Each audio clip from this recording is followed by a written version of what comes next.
Hello everyone and welcome to my FIFA 18 channel. We all know that the new season is anticipated for a lot of players coming in and out. Our hopes are renewed, tactics are shaped, and we are filled with that excitement to play with our favorite team. This is what most of players do at career mode, and boy we love it. However, it's also true that after we complete our first career as a coach, meaning we achieved success, a lot of players search for other ways to play in order to challenge themselves. This is my top 10 career mode challenge.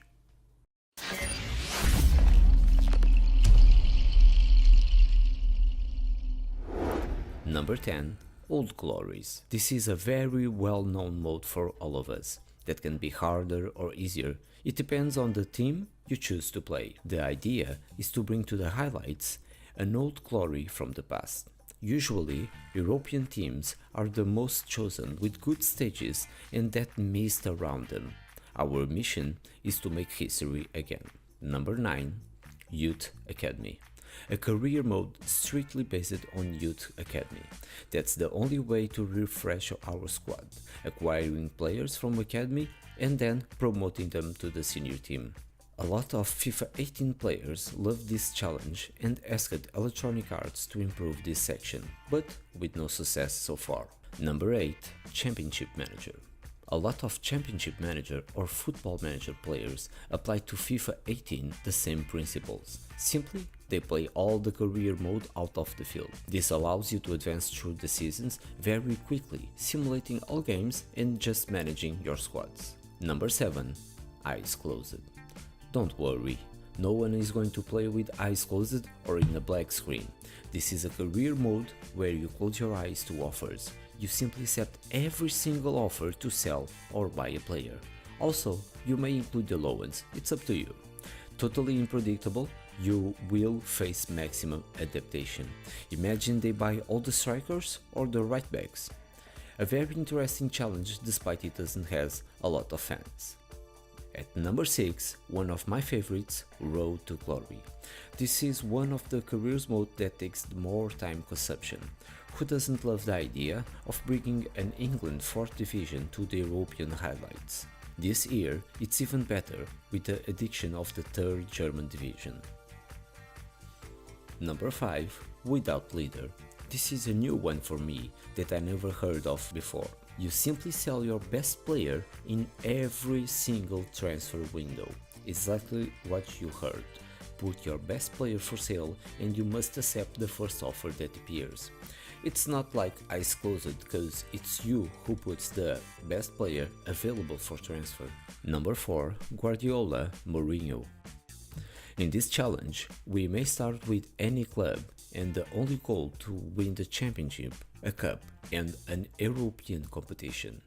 After that, you can go for another country and do the same again.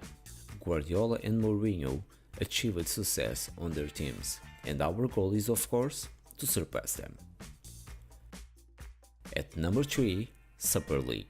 The FIFA 18 allows to swap teams in their leagues, so you may create a Super League with all European giants. In my opinion, you must grab all 4 England divisions and swap for the 92 teams on it for major European clubs.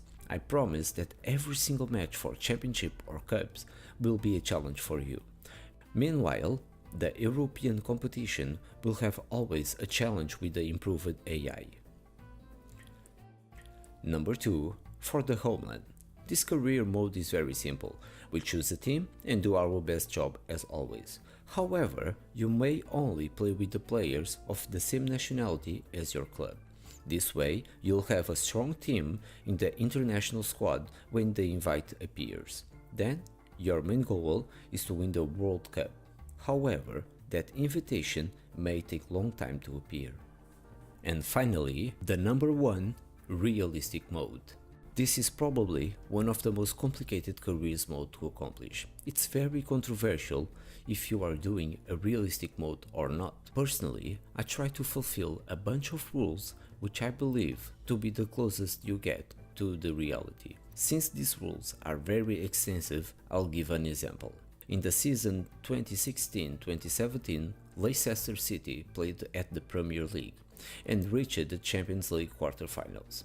For this rank, we have the following rules. Youth Academy. You may sign any number of young players to your youth squad. You may only promote one player to your senior team per season as long as that player is in your squad for at least 1 year. About the transfers in per season, you may not buy a player with 88 overall or higher. You may not buy a player from a team of the same rank as you. You may not buy a player from your rivals if the player is 18 years old or above or 28 years old or lower.